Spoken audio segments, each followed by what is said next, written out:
Hello friends, welcome to Ali science. हम study कर रहे थे पादप जगत प्लांट किंगडम के बारे में। इसमें हमने पढ़ लिया कि प्लांट को फेनेरोगेमस और क्रिप्टोगेमस में कैसे डिवाइड करते हैं। आज की वीडियो में हम जानेंगे कि जो शैवाल है उसके प्रमुख लक्षण क्या होते हैं। तो पूरा वीडियो देखना न भूलें। तो देखिए, सबसे पहले हम बात करते हैं जो शैवाल है, ठीक है, उनको हम दूसरा नाम क्या कहते हैं? एल्गी कहते हैं। शैवालों को हम क्या कहेंगे? एल्गी। तो जो एल्गी का मतलब क्या हुआ? एल्गी शब्द का मतलब हुआ सीवीड, यानी समुद्री खरपतवार। समुद्री खरपतवार इसका मतलब होता है। कंप्लीट है। अब ये जो होते हैं ना शैवाल, उनका अध्ययन करना कहलाता है फाइकोलॉजी, यानी हम बोल देते हैं शैवालों का अध्ययन, यानी जीव विज्ञान की वह शाखा जिसमें हम शैवालों का अध्ययन करते हैं क्या कहलाती है? फाइकोलॉजी कहलाती है। ठीक है, हिंदी का नाम भी यही है, फाइकोलॉजी, या शैवाल विज्ञान आप कह सकते हो, लेकिन आपको वर्ड याद रखना है फाइकोलॉजी। एक इंपॉर्टेंट वर्ड है, ये भी यूज कर लिख लें, नोट कर लें। फाइको, फाइको का मतलब होता है शैवाल। जैसे मैंने आपको बताया था पिछले वीडियो के अंदर, जब हम फंगस के बारे में पढ़ रहे थे, यानी हम कवकों के बारे में पढ़ रहे थे, उस समय हमने एक नाम लिखा था फाइकोमाइसिटीज। फाइकोमाइसिटीज पढ़ा था। फाइको यानी शैवाल, ठीक है भाई, CO है, ठीक है, और माइसिटीज यानी कवक, यानी शैवाल कवक, एल्गल फंजाई हमने उनको नाम दिया था। कंप्लीट है। तो ये शैवाल हो गए। अब जो जनक होता है फाइकोलॉजी का, जो फादर है, जनक है, वो हम कहते हैं फ्रिश। एक साइंटिस्ट है, जिनको हिंदी में नाम ऐसे लिखा जाएगा, उनको कहते हैं। और जो भारतीय शैवाल विज्ञान है, यानी हम बोल देते हैं इंडियन फाइकोलॉजी है, उनका जो जनक होगा वो हम कहते हैं आयंगर को। इनका नाम ये है, आयंगर को कहते हैं। कंप्लीट है। ये हो गया इनका नॉर्मल इंट्रोडक्शन, फाइकोलॉजी क्या होता है, उसके जनक कौन है। अब हम स्टडी करते हैं कि जो शैवाल है ये कहाँ पाए जाते हैं। आपको जाहिर सी बात है, शैवाल है, इसका मतलब पानी में ही रहेंगे। तो ये क्या होते हैं? ये जलीय होते हैं। अभी कौन से पानी में रह सकते हैं? ये जो स्वच्छ जल होता है, मीठा पानी है, नदी है, तालाब है, कुआं है, उनके पानी में भी रह सकते हैं, जिनको हम बोलते हैं फ्रेश वाटर। फ्रेश वाटर में भी रह सकते हैं। और कुछ होते हैं वो समुद्री पानी के अंदर पाए जाते हैं, यानी हम बोल देते हैं मेराइन जो वाटर होता है उसके अंदर भी पाए जा सकते हैं। तो दोनों प्रकार के जल के अंदर ये देखने को मिलते हैं। याद रखना है, हमने एक पढ़ चुके हैं नील हरित शैवाल। नील हरित शैवाल, ये नाम तो शैवाल है, लेकिन इसका हमने दूसरा नाम क्या बोला था? साइनोबैक्टीरिया। ये साइनोबैक्टीरिया को हम प्लांट किंगडम में नहीं रखते। इनका किंगडम कौन सा है? मोनेरा है, मोनेरा जगत है। अगर आपने वो वीडियो नहीं देखा तो वीडियो देख लें आप। मोनेरा जगत में रखा जाता है इनको। कंप्लीट है, याद रखना है ये साइनोबैक्टीरिया। और मैंने बताया था साइनो का मतलब होता है नीला रंग। ठीक है, ओके, टॉपिक पे आते हैं वापस। तो देखें, हम जो शैवाल के लक्षण पढ़ रहे थे, तो इनका शरीर कैसा होता है? इनका शरीर होता है थैलस। मैंने आपको पिछली वीडियो में बताया था, इनको कहते हैं थैलोफाइटा। थैलस क्यों कहते हैं? इसका मतलब इनके अंदर सत्य, जड़ नहीं होगी, तना नहीं होता, और पत्तियां नहीं होती। जड़, तना हुआ, पत्तियों का अभाव होता है। इनके अंदर रूट है, स्टेम है और लीफ है, ये तीनों के तीनों इनके अंदर प्रेजेंट नहीं होती। कंप्लीट है। फिर ये कैसे होते हैं? देखो, स्वपोषी, यानी ये अपना भोजन खुद बनाएंगे। ऑटोट्रॉफिक होते हैं। इसका मतलब कैसे बनाएंगे? प्रकाश संश्लेषण के द्वारा ये अपना भोजन खुद बना लेंगे। अब प्रकाश संश्लेषण है, इसका मतलब इनके अंदर क्या हो सकता है? इनके अंदर क्लोरोफिल होता है। क्लोरोफिल को हम शॉर्ट में लिखेंगे CHL। और ये होता है A होता है, B होता है, CB होता है, DB होता है, EB होता है, और ABCDE होता है। F तो नहीं होता। ठीक है, 5 टाइप का होता है, ABCD और E, 5 टाइप का ये क्लोरोफिल होता है। तो इनके अंदर 5 टाइप का देखने को मिल जाता है। किसी में A मिल जाता है, किसी में B है, A और B है, किसी में A और C है, किसी में A और D है, किसी में A और E है। इस प्रकार का वो हम धीरे धीरे आगे पढ़ लेंगे, टेंशन मतलब आपको ईजिली याद हो जाएगा। इनके अलावा इनमें कैरोटीन भी होता है। अब क्वेश्चन बन गया, सर कैरोटीन क्या होता है? आपने पहले भी बताया था। तो देखिए, 2-3 टाइप का कैरोटीन मिलता है इनके अंदर। एल्फा होता है, बीटा होता है और गामा, तीनों टाइप का कैरोटीन मिलता है। देखो, कैरोटीन नाम ऐसे लिखेंगे हम, ठीक है, कैरोटीन, मैं यहाँ लिख रहा हूँ नाम, तो इसमें मैंने इन हटा दिया, नाम बन गया कैरोट। ठीक है, ये नाम कैरोट। कैरोट का मतलब क्या होता है? गाजर, गाजर को कहते हैं। तो इनके वजह से लाल रंग होता है, ठीक है, लेकिन हरा रंग क्यों होता है? क्योंकि हरा रंग इसलिए कि क्लोरोफिल ज़्यादा है, कैरोटीन कम रहता है, इस वजह से उनका हरा रंग ज़्यादा दिखेगा। ठीक है, याद रखना है। तो कैरोटीन है, इसकी वजह से लाल रंग उत्पन्न होता है, ये याद रखना, बहुत जगह काम आ जाएगा आपको। ठीक है, इनके अलावा इनके अंदर होता है जेंथोफिल। इन जेंथोफिल की वजह से चमकीला और जो पीला नारंगी रंग जो होता है वो उत्पन्न होता है।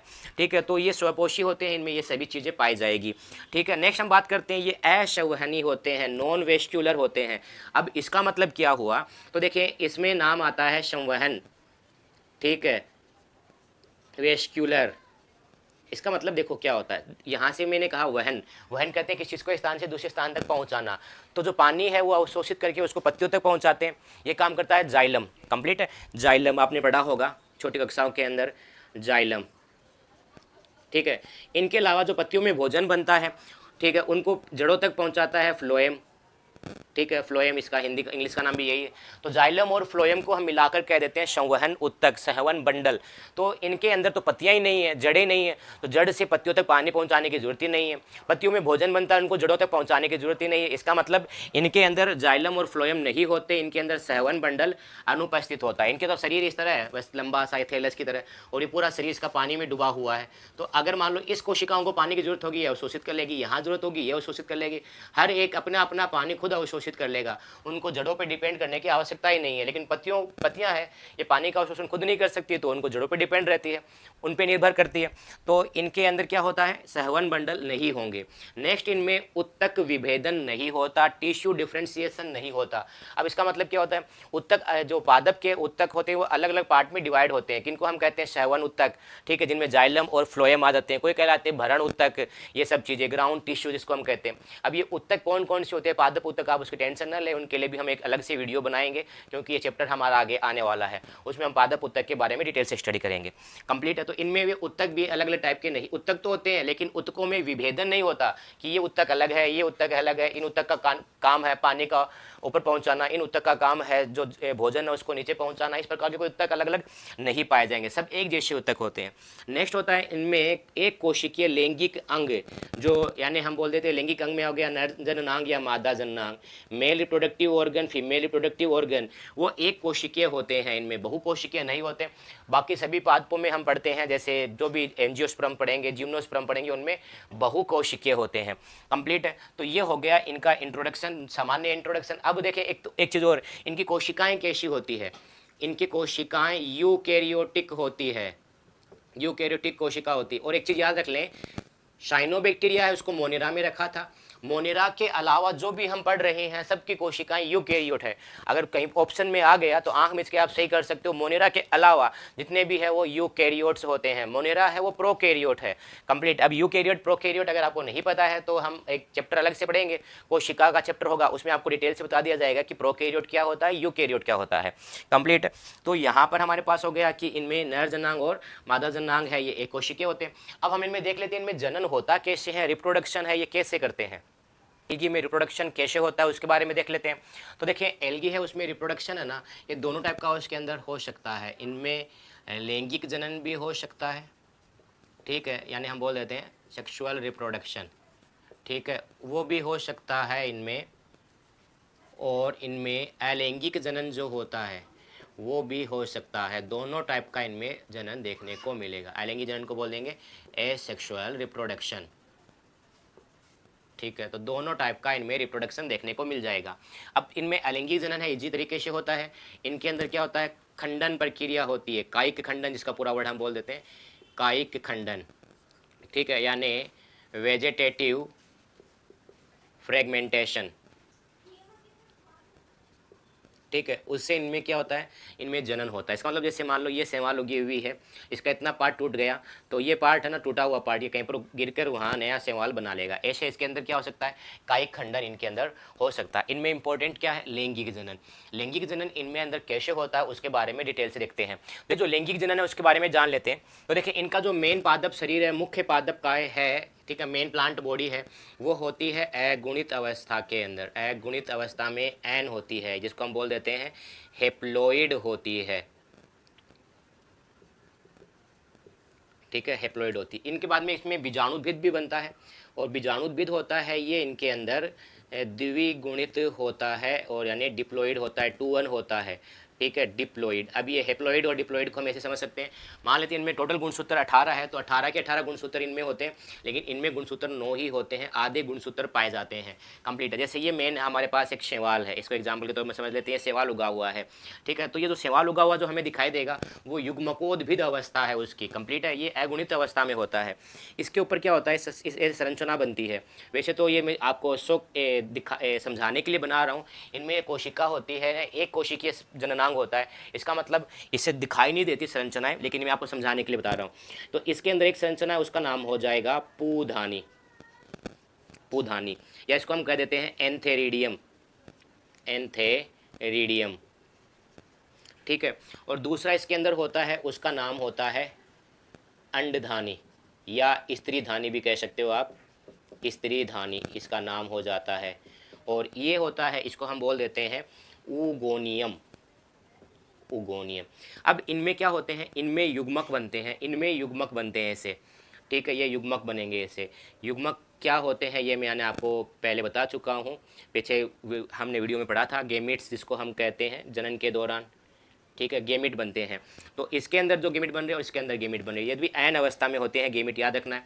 अब ये क्या होते हैं, इसमें गेमिट है, ये पास पास आ जाते हैं और आपस में जुड़ते हैं, ठीक है। जुड़कर ये क्या करते हैं, ये जैसे दोनों गेमिट ये पास पास आ गए, फिर ये आपस में जुड़ जाते हैं और जुड़कर एक द्विकोशिकीय संरचना बनाते, सॉरी डिप्लॉइड संरचना बनाते हैं, द्विगुणित संरचना बनाते हैं, ये होती है द्विगुणित संरचना, ठीक है। यानी हम बोल देते हैं डिप्लॉइड संरचना बनाते हैं, जो 2-1 अवस्था में होती है, और इसका नाम होता है युग्मनज, ठीक है, यानी हम इसको बोल देते हैं जाइगोट, ठीक है।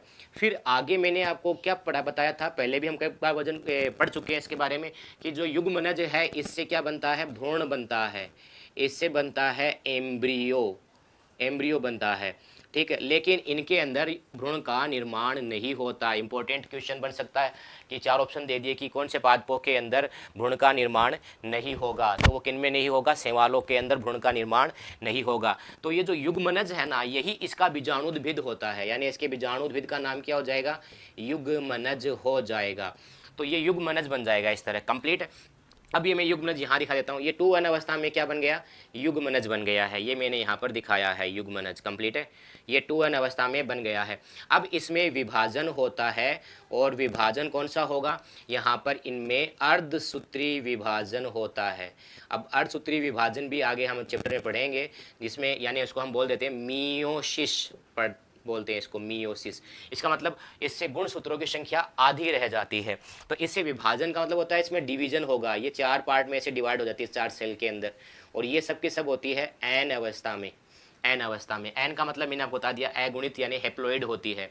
अब इन सभी संरचना को हम क्या कहते हैं, इनका नाम ही होता है बीजाणु, कंप्लीट है, इनका नाम क्या हो जाएगा, बीजाणु होगा, ठीक है। और फिर बीजाणु से, इनसे फिर क्या होता है, ये बीजाणु है, जैसे मान लो ये कहीं पर मिट्टी में जाकर ऐसे गिर गया, तो फिर ये यहाँ पर, जहाँ मिट्टी में नहीं, सॉरी पानी के अंदर जाकर कहीं पर गिर गया ऐसे, तो ये यहाँ से शैवाल नया उगा देगा। ये बीजाणु मान लो यहाँ पर जाके गिरा था, तो ये यहाँ से नया शैवाल उगा देगा, तो ये बीजाणु से फिर नया शैवाल उग जाएगा। तो नया ये शैवाल क्या था, ये युग्मकोद्भिद था, जो शैवाल था वो खुद क्या था, युग्मकोद्भिद था, ठीक है। थोड़े पादपों से डिफरेंट से ये संरचना, आपको इस आसानी से थोड़ा सा अजीब सा लगेगा, समझ में नहीं आएगी, लेकिन आप अपने जो इमेजिनेशन है ना, इमेजिनेशन उसको थोड़ा सा बढ़ाएं। आप कोशिश करें कि कोई शैवाल दिख रहा है आपको, जो शैवाल दिखाई देता है वो सब कैसा होता है, वो सब युग्मकोद्भिद शैवाल होते हैं, कंप्लीट है। उस पर स्त्री धानी लगती है, पुधानी लगती है, और उनसे युग्मक बन जाते हैं। युग्मक फिर आपस में जुड़ते हैं, युग्मकों का जुड़ना कहलाता है निषेचन, ठीक है, निषेचन, या हम बोल देते हैं फर्टिलाइजेशन, निषेचन कहलाएगा, फर्टिलाइजेशन कहलाएगा। फिर फर्टिलाइजेशन से क्या होता है, युग्मनज बनता है, जो 2-1 अवस्था में होता है। यही युग्मनज इसका क्या कहलाता है, बीजाणुद्भिद होता है। तो यानी युग्मनज ज़्यादा प्रभावी नहीं होता, एक कोशिकीय जीव है, एक कोशिकीय है ये, अब अकेला तो रह नहीं सकता, तो ये विभाजन जल्दी कर लेगा। यानी ये तो होता है ना, ये कैसा होता है, ये अल्पजीवी होता है, कुछ टाइम तक ही जिंदा रहेगा, उसके बाद में ये डिवाइड हो जाएगा इनकी फॉर्म में, इसमें विभाजित हो जाएगा, बीजाणु के अंदर विभाजित हो जाएगा, कंप्लीट। अल्पजीवी होता है और इन पे आश्रित रहता है, इसी पे ही बन के रह जाएगा। यानी जैसे मान लो निषेचन यहाँ हो रहा है, इनमें निषेचन पानी के अंदर होता है, बाह्य निषेचन होता है इनमें, ठीक है, कहाँ, बाह्य निषेचन होता है इनमें, पानी के अंदर निषेचन हो जाएगा।